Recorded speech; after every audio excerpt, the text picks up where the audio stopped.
Does Amazon affiliate marketing work? Oh, I hope so. I am going to answer that question in this video, and I'm going to show you what does work, and I'll be showing you a few examples of products you can sell and make insane commissions. Yes, money. Lots of money. But you might be wondering, does it actually work to make you a lot? I'm wondering that. Does it work? No.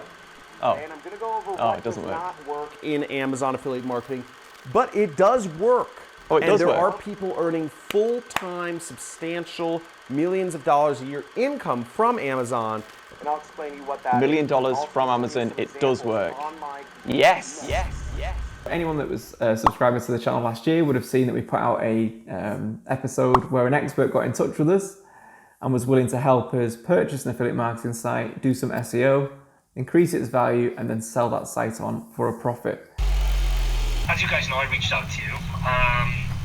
I've watched your videos on YouTube, not a millionaire, but I'm making a full-time living out of affiliate marketing. Surprise, surprise, our expert disappeared when it came to the crunch.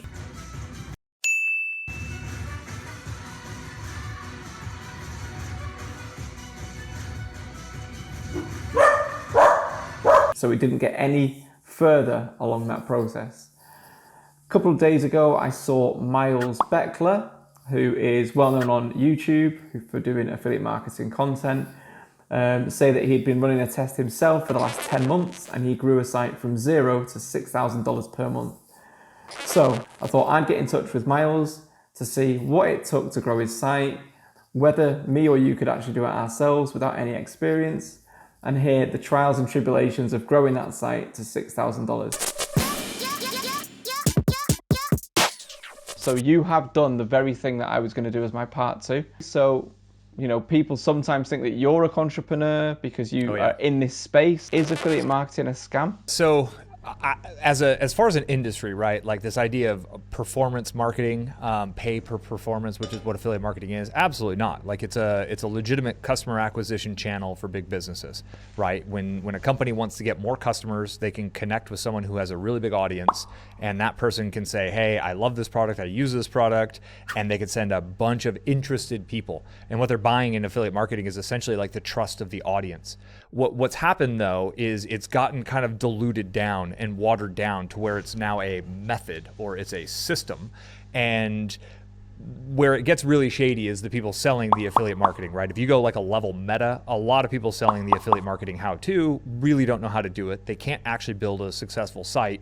They know the sound bites, they know the theory, and they're able to communicate that, but they're selling these $1,000 and $2,000 courses to people who they got their expectations in the wrong places. Woo! This is another money video, you know it. That's actually the scam. So like there's a dark side to affiliate marketing. There's definitely a wrong way to do affiliate marketing. Growing an audience of people, giving value to that audience and helping them get what they want and helping them achieve their goals, that's all good. Creating scammy websites, spinning all this other stuff to try to like fake that, that's the problem. And there's kind of like two sides to the game. The real way and the right way, it takes a long time. So can anyone do it? Technically speaking, I don't think there's any like intellectual limitation. I've taught exactly what to do step by step and how to do it on my YouTube channel. But most people who watch my videos that show everything for absolutely free, they don't do the work that's required. And I think it's something up here. So like on one level, yeah, anyone can do it. And on another level, I don't think everyone is wired to be an entrepreneur. One of my most recent sites was like a case study. And it was kind of like, can I build a website from $0 to $3,000 per month without being the face of the brand, without really doing much of the work? Can I pay like other people to do the work in a niche that I really don't know that much about? So, and it's worked. Okay. So the kind of like the, you know, the spoiler alert, like we crushed it, but I can't really go forth and say that anyone in 10 months can go do this, because I made my first money online in 2003. So I actually brought like 17 years of experience with at least 20 failed projects and 2 that worked. So 20 things died in my hands, and I learned something from that. 2 worked, and the first one took 5 years to get to like fire my boss income levels. And now you can say You're fired. All of that 17 years, 18 plus years worth of experience is what was kind of like simmered down into that 11 month of insanely focused effort. It's like Tiger Woods can go out and play one hell of a game of golf right now because he's been playing since he was 2. And I think if people just took that kind of level of like playing in this game of entrepreneurship, it's a world-class sport. If people thought of it and really realized, like, no one would reply to a magazine ad or a Facebook ad that says, like, I'm going to teach you how to become a pro golfer on the PGA Tour in 30 days, guaranteed success, even if you've never golfed around in your life. People would look at that and they'd be like, well, of course fucking not. Like, duh. Exactly. But somehow with entrepreneurship, it's like, oh yeah, well, maybe I could do it. It's like, no, you can't. You're going up against me. I'm bringing 20. You're going up against the best in the world. Like, when you realize that's what it takes and that's where it's at, then you can bring the appropriate force. And then you could bring the appropriate, like, at month 6, shit ain't working. This is really tough. Yeah, we're playing at the world fucking class here, right? I've never really thought of that analogy, but that's the perfect analogy. If Tiger Woods brought out a course next week that said win the PGA Tour in 90 days, was 12,997 now 2,997, you'd just think it was ridiculous. So I don't get why people would think it'd be any different. Right. The disconnection from reality of that, like, if you really want to build $1 million business, like that's years of banging your head against a keyboard and getting punched in the face repeatedly by epic competitors.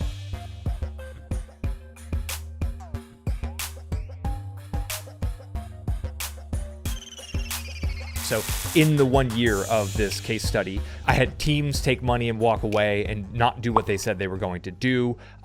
We've gone in complete pandemic lockdown. Our world and how people purchase things have absolutely changed. Google has had 2 algorithm updates that completely changed what's going on Google, and Amazon has cut affiliate commissions down by 50%. So that's just in 10 months, right? Like, it is a perpetual, like, barrage of, and this is what entrepreneurs do, right? Like, it's like, I'm willing to go stand in the fire and fucking just deal with it. And it's like one thing after another. And people who are used to punching a clock, passing, you know, they got Reddit on in one tab on their computer at work, and they're kind of half-assed doing their work, kind of half-assed looking for how to passive income, which is total bullshit.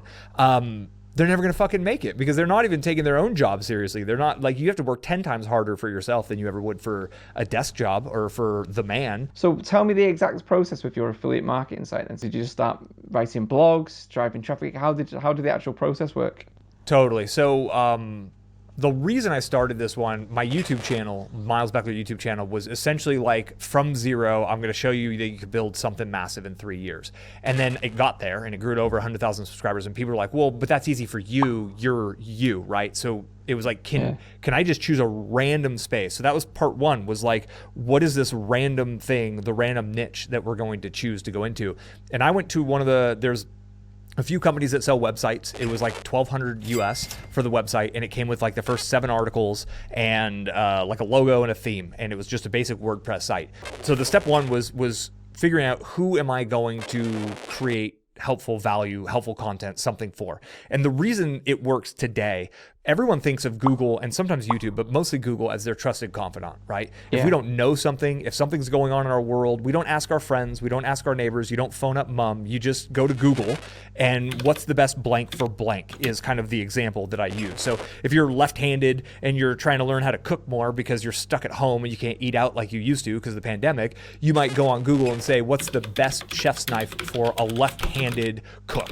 Right? And when there's a piece of content that ranks really well for that, it connects with that person, they might click through and take your recommendation if it's not shit ass if it's not rubbish, if they actually believe you. And that's what we do. So we go identify all of these keyword phrases of what people are searching. Google gives us this data. There's ways to analyze the data based on how many searches and how difficult, how strong is the competition. And then we go create the content. And over the course of like 11 months, we've done something like 105 posts right now. We'll probably cross the 1 year mark at about 115 posts on it. And it's literally best blank for blank. best blank for blank.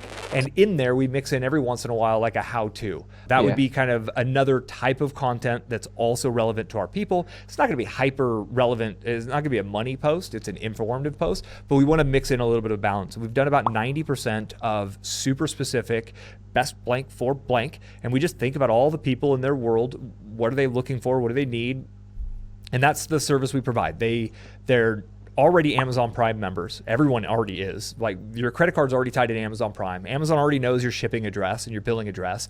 So they're going to buy from Amazon, but they're searching on Google because they don't know which one they're going to buy. And they don't go to Amazon to search, they go to Google to search. And this is literally the space. They have decision fatigue. I don't know what the best chef's knife is for me being a lefty, but I know there's one out there. I'm going to go find it. And it was brute force content. So I hired writing team A. They sucked. They flopped. I had to fire them. I hired writing team B. They sucked. They flopped. Had to hire an editor to fix their content while I hired my third writer.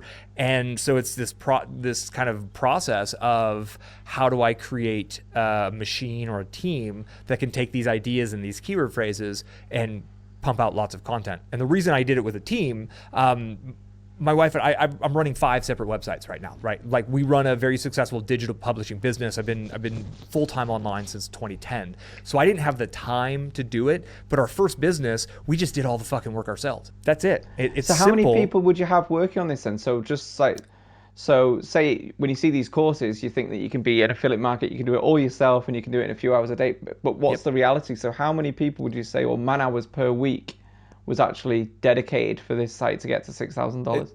And that's a brilliant question. So I would say man hours per week was over 50, 50 to 60. So we're probably going to cross the 1 year mark somewhere in the 26 to 2,700 man hours range. For context, the average worker, the average kind of office employee does 2,000 hours per year. So it was more than full-time work. I don't know, man. That sounds like a lot of work. So for me, on the team, so I've got like a project manager. I've got a researcher who helps us research the specific products. I found them on Upwork.com. They're actually professionals in the space. And then I've got one writer now. We whittled it down to one writer. Kind of got an editor on demand. I got some virtual assistants in the Philippines who help actually lay out and publish it. And I like to think of it as kind of like a factory line of idea to outline, to research the best ones. And we really think I think very deeply in the terms of systems thinking. And that's the kind of shit that I bring to the table, having done this multiple times over and built all these businesses. Because at first you just feel like you're spinning plates. And it's that old vaudeville act where you're spinning plates and you're just trying not to let them fall down and break. But the thing is, during all of that chaotic kind of like keywords and content and publish and this and analytics and Google Search Console, you're learning these kind of core skills about how does one figure out what people are looking for. Because like, businesses win when they create value in the lives of their audiences. Like, that's it, right? If you're not creating value for someone, if you're not helping them change their life, if you're not helping them get what they think is going to make them happier, because that mom thinks for some reason a really good chef knife is just going to make her happier. That's actually what she's buying in that moment. Her flimsy ass knife that smashes the tomatoes. Oh, me. Is frustrating to her. So she just wants that. She's ready for that dope ass knife. And that's her happiness in that moment. And when your content helps facilitate that and helps her quickly make a decision, because she got 3 kids, they're trying to burn the house down. She's got a Zoom call for work. She's now homeschooling her children. She's got 43 seconds to essentially find the right knife and buy it. And if she goes to Amazon, she's going to get lost. So she goes to your website instead. She finds it. She looks at your reviews. She's like, boom, this is the one. It matches the budget. It looks cool. You reviewed it highly. I'm going to click and buy. Boom, I'm in. And through the power of content and scale, and with, Google gets literally trillions of searches per month, you can get scale of this, right? So we get 2,000-ish, 1,500 visits per month to the website each and every month, and people are coming in, and a very high percentage of people click through because we're helping them find exactly what they're looking for, and it's laid out effectively. And someone can do all of those bits and pieces themselves, and that's the best place to start. And you'll learn more from doing that and building a proper experiment. You'll learn more from that than you ever would from a $2,000 course. And a lot of people who get into this world of affiliate marketing, they think I can make money fast, and they start to try to find the schemes and the scams and the methods for the fast way. And the only people making money in that world are the contrepreneurs. I think the reason so many scum buckets are making so much money is because you're buying stupid fucking courses over and over, thinking there's some fucking magic formula for passive income. The only So would you say that's money the number one thing people get wrong then, is they think that they're going to be making money fast. They don't realize how much graft goes into the day-to-day tasks of being an affiliate marketer? I call it the chasm of death, and it kicks in around month 3. So my project manager at month 3 on our site, he was like, I would have quit at this point. We were seeing no results. Yeah. We had 2 separate writing teams fail. We had to bring on an editor to fix all of that. He's got me in one ear, like, go faster. And you will have your ego in your head saying, go faster, right? Because we're never satisfied with, we all want to be farther along than we are. That's human nature. And all of that compounds to, I feel like I've been putting in 3 or 4 months of work. This isn't working. Doubt creeps in. And then the Facebook ad shows up and they jump to the next method. And to me, that's where most people die is. Yeah, so is that where you think your experience, where you said you've been on the internet doing this stuff since 2003, 2010, specifically doing this kind of stuff? It's because I went through it and I expected it. And my expectation was that at around month 3, this was going to get really fucking difficult. Yeah. And I was going to be pushed against like doubt. And to see my project manager go through that was fun because he's making a fucking salary, right? Like he's just getting paid whether it works or not because it was an experiment for my channel. And I just kept it just stay the course. And then I think it was month 5, we made $1.50. It might've been month 6, we made $1.50 and then it went to $4.50. And people are just, the trolls are out just talking shit about me on YouTube. Oh yeah, this guy thinks he knows he's talking about make $4.50. Bro, the fake gurus make more than you, ain't even got a Lambo. 450, 80, 500, 2,500. Now we're sitting at $6,000 a month in less than a year right now. And that's after the Amazon commission change of all that shook out. We'll be sitting, and my initial goal was $3,000 a month for this website. So all I'm offering is the truth, nothing more. So it works, but most people get to that 3 feet from gold, as Napoleon Hill talked about in Think and Grow Rich, and just it's this. We talk, like it's the mindset. I thought it was going to be easy. It's not going to be easy. It's going to be really hard. And we're going to have to work at this every day, but I want to do that because I want you. You don't necessarily see that before you get started. We see the short-term thing. And when people's expectations are on the right side, that like, this is going to be rough. Like building a business is tough. Like being an entrepreneur is playing world-class level sport against the best in the world. That's just what it is. Cool. Yeah. I'm going to bring the appropriate force. I'm going to work with it for the appropriate amount of time. And having thinking it's easy is a problem because then 3 months in, it's hard. Well, yeah, it's hard, right? Like fighting Mike Tyson would be really fucking tough. Fight Mike Tyson. He should be doing a lot more movement than he is now. He's allowing Mike Tyson to trap him in the corner.